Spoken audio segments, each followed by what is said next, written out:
1600 नौकरी लोगों की नौकरी, 3400 लोगों की नौकरी, ये अलग अलग समय पर मंचों पे खड़ा होकर अपना प्रचार कर रहे हैं।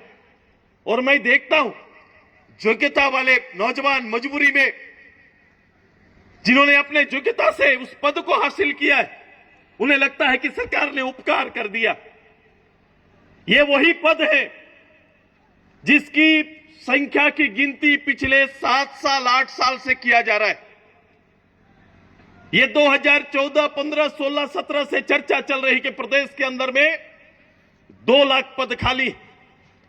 जब हम इधर 19 में आए तो कहने लगे 3.25 लाख पद खाली। ये पद कौन सा है? ये नौकरी कौन सा है? टीचर का नौकरी है, शिक्षक का नौकरी है। और शिक्षक का वो नौकरी है जो पद खाली था। पद खाली कैसे था? चूंकि ये पद क्रिएट हो चुका था। किसी सरकार ने टीचर की संख्या को देखते हुए नियुक्तियां बहाल कर चुकी। उससे रिटायरमेंट के बाद, आफ्टर रिटायरमेंट, वो पद जब खाली हुआ तो उस पद को गिनकर सरकार कह रहे हैं कि इतना पद खाली है। कोई नया विद्यालय तो नहीं बना, कोई नया हाई स्कूल तो नहीं आया। जो है वही है, रिक्तियां वही है जो 5 साल से 7 साल से चल रहा है।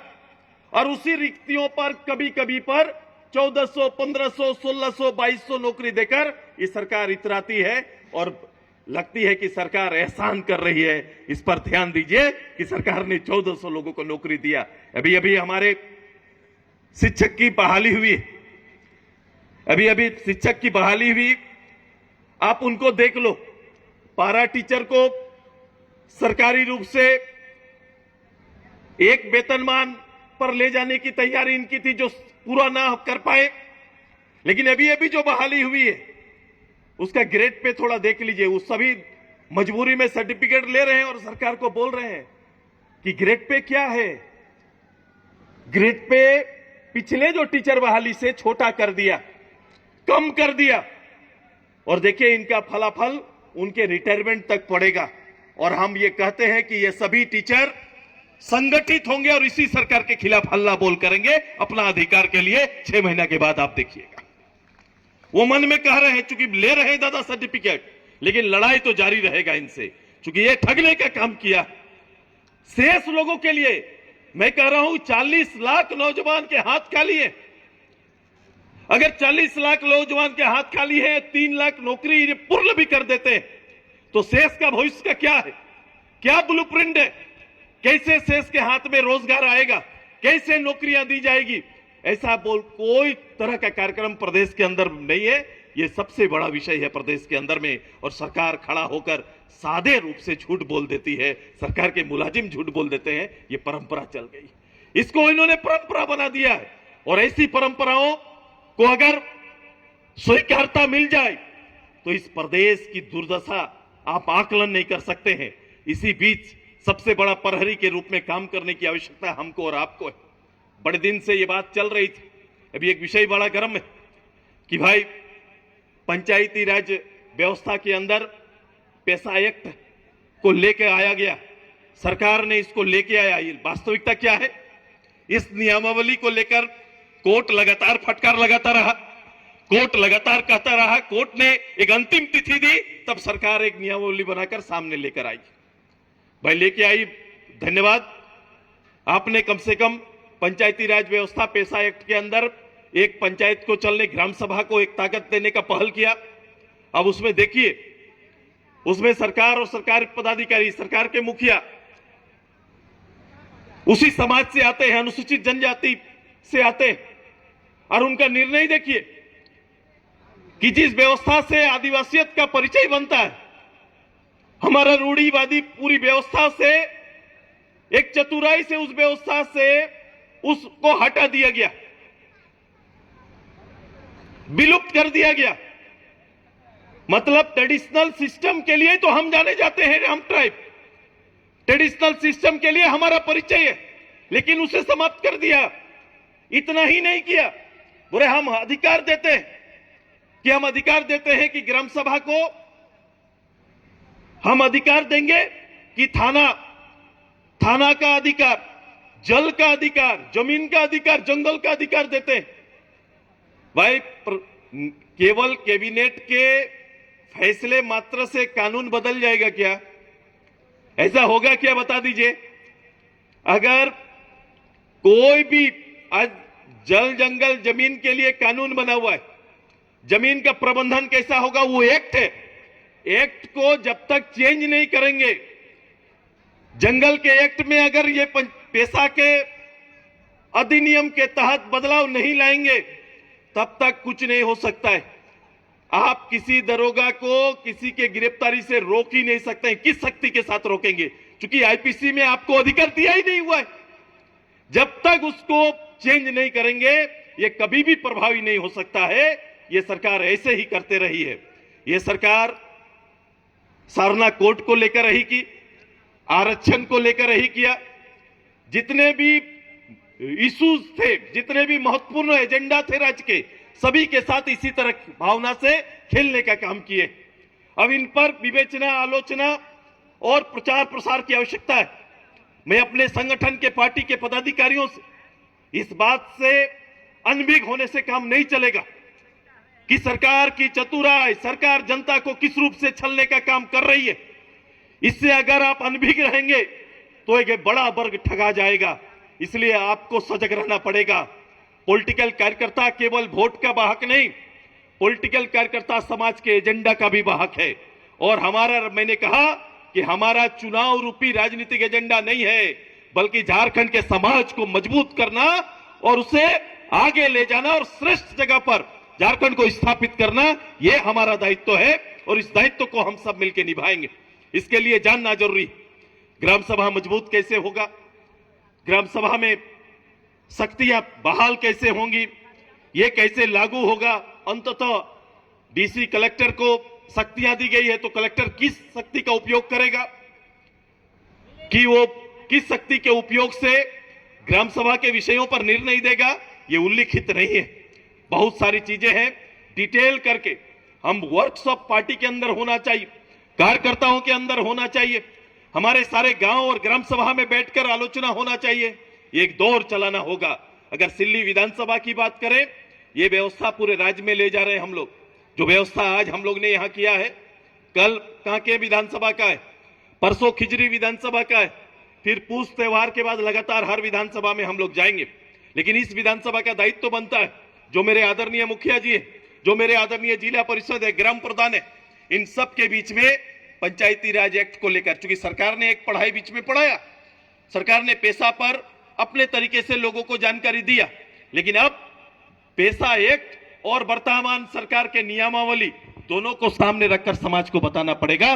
तब पता चलेगा कि वास्तव में सरकार ने चतुराई कहां किया, सरकार ने हमारी भावना से कहां खेलने का काम किया है। यह भी एक काम चलता है, यह तैयारी आपको करना है। 1 साल बीत गए, स्थिति क्या है? अपने ही जमीन को आपके नाम पर लिखाने के लिए सरकार का निबंधन विभाग, सीओ कार्यालय मुंह फाड़ के बैठा हुआ है। क्या स्थिति है सर्कल ऑफिसर का? और उस ऑफिस का पता कर लीजिए, कर्मचारी क्या काम कर रहे हैं। जनता दरबार के नाम पर कोई नई मई योजना को चढ़ाया जा रहा है क्या? इधर 1 साल के अंदर किसी का नाम चढ़ा है क्या, बता दीजिए। 1 साल के अंदर नाम घटा है। जिनका 50 साल खत्म हुआ, 50 साल ही था ना, 50 साल खत्म हुआ, उसका नाम काटने में सरकार देरी नहीं किया। लेकिन जिसका 18 से रहे ना, 18 साल हो गया, उसका एक भी नाम 1 साल में नहीं चढ़ाया। ये सरकार का चतुराई नहीं है तो क्या? कि भाई आप काटो, आपने तय किया कि 50 के बाद नहीं देंगे, मत दीजिए, लेकिन 18 साल जिसका हो गया उसका नाम भी 18 साल में आ जाना चाहिए। ये बच्चा 18 से 19 हो गया, लेकिन उसको अभी तक उसकी गिनती ना हुई, ना एक आवेदन लिया गया, एक कहीं भी कोई कार्यक्रम में आवेदन नहीं लिया गया। पोर्टल नहीं खुला है और केवल कागज मांगा जा रहा है। मैं आदरणीय मुखिया जी लोग को तो मैंने कहा था कि भाई इनको, आप सरकारी कर्मचारी नहीं है, 5000 की आबादी का एक नेता है, जिसको लोगों ने चुना है, बहुमत दिया है। आपका दायित्व बनता है कि आपके वहां पर आपके क्षेत्र के विषयों को आप रखें, ना कि वीडियो के खातिराई में समय दीजिए कि वीडियो आ रहे हैं, कर्मचारी आ रहे हैं, पहली बार आ रहे हैं, बता दो। पिकनिक नुमा माहौल होता है उनका, वो कोई सेवा के लिए नहीं आते, 2 घंटा बैठते हैं, उनका पिकनिक तय होता है। कहीं ना कहीं वो खाने की व्यवस्था वहां रहती है, वो खाते हैं और आराम से पिकनिक करके 1 महीना बिता के वो लोग चले जाते हैं। एक भी कागज का हल हमको बता दीजिए, कहीं पर आकर इस कागज का हल हुआ बोल के कहीं नहीं दिखाई देगा। हाँ कहेंगे लोग आ रहे हैं, लोग आ रहे हैं तो सोच रहे हैं कि भीड़ आ रही, भीड़ नहीं आ रही है। वो गरीब परिवार का मजबूरी जा रहा है, वो 5 बार 6 बार 7 बार प्रयास कर रहा है, उसका आप गलत लाभ उठा रहे हैं और उस भीड़ को गलत आंक रहे हैं। यही है उसकी तैयारी, इस रूप से आंका जाता है, इस रूप से तैयारी हो रही, इस रूप से व्यवस्था चल रही है। आइए, बहुत काम है एक राजनीतिक दल के रूप में, एक बहुत बड़ा जवाबदेही, बहुत सारा काम हमारा है। आने वाले समय में 2 साल 3 साल ऐसे बीत जाएंगे, समय बिताने वाले बैठे हुए, हमारे कार्यों का आधारशिला सौभाग्य है कार्यों का, मेरे दिए हुए और आपके आशीर्वाद का सौभाग्य है कि पहली बार एक पुल का 2-2 बार शिलान्यास हो रहा है, एक सड़क का 2-2 बार शिलान्यास हो रहा है, यहां तक कि विधायक फंड का भी शिलान्यास 2-2 बार कर रहे हैं। ये शौक चढ़ा हुआ है, वो चाहते हैं कि वो नाम प्लेट में संख्या शायद बराबर करना चाहते हैं, तो मुझे लगता है कि इस जन्म में संभव नहीं है, उसका संभव नहीं, ये संभव नहीं है, क्योंकि वो सरकार, आपकी सरकार की सीमाएं बंधी हुई है। सरकार ने 1 साल में एक नया पुल कहीं स्वीकृत नहीं किया, एक नई रोड नहीं दिया, लेकिन पिछले 5 साल में लगभग 1000 किलोमीटर से ज्यादा रोड जिसको हमने कराया, स्वीकृत दिया, वहीं दिन रात इनका सफर बीत रहा है। ठेकेदारों के साथ उतना बैठना, और शिलान्यास में कोई सभा नहीं होता है भाई साहब, शिलान्यास तो आराम से रात को अंधेरे में होता है। आइए जलाइए, बाकी पब्लिक से क्या काम है, पब्लिक का क्या काम है, पब्लिक से क्या मतलब है, कोई माई बाप नहीं है। लेकिन ये जवाबदेही आपका है, एक जवाबदेही आपका है, हम सभी लोगों का है, और ये जवाबदेही को हमको निभाना पड़ेगा, सतर्क रहना पड़ेगा। जब घर कमजोर होता है तो घर के मालिक को सतर्क रहना पड़ता है, ये सतर्क आपको रहना पड़ेगा, आपको ध्यान देना पड़ेगा। विकृतियां हैं, मन में कहीं ना कहीं दुख है, लेकिन इससे ऊपर है। आप मुझे देखना, मैं जिस रूप से काम मेरा दिन रात चल रहा है, इस प्रदेश के लिए हमारा एक कमिटमेंट है, उस कमिटमेंट को हम सब मिलकर पूरा करेंगे, ये हम सब की तैयारी है। सिल्ली से ये कार्यक्रम प्रारंभ हुआ है, ये पूरे राज्य के 81 विधानसभा में इस तरह के कार्यक्रम जाएगा, कार्यकर्ताओं को उसके उद्देश्य के साथ जोड़ा जाएगा, और जनता के हितों की सुरक्षा के लिए कदम ताल लगातार करना पड़ेगा, ये तैयारी हम सबका है। आइए, अपने राजनीतिक दायित्व का निर्वहन करने के लिए एक संकल्पित भाव से इस ऐतिहासिक जगह पर आज से प्रण लेके फिर से आगे का काम करेंगे। BLA 2 में जिनका नियुक्ति हुआ है, जिनको रखा गया है, BLA 2, थोड़ा हाथ उठाइए, जान रहे हैं ना आप लोग, जिनका नाम बूथ में डाला गया है, हर बूथ के लिए थोड़ा हाथ उठा दो। BLA 2 के लिए जिनका नाम डाला गया है 279, 279 लोग हैं जिन्हें BLA 2 के लिए अभी संगठन की तरफ से आपका नाम डाला गया है। आपका दायित्व क्या है? आपका भार बहुत बड़ा है, दायित्व बहुत बड़ा है। अभी वोटर का लिस्ट का फिर से रीसफल होगा, जांच होगा, जान रहे हैं अभी क्या होना है, त्रुटि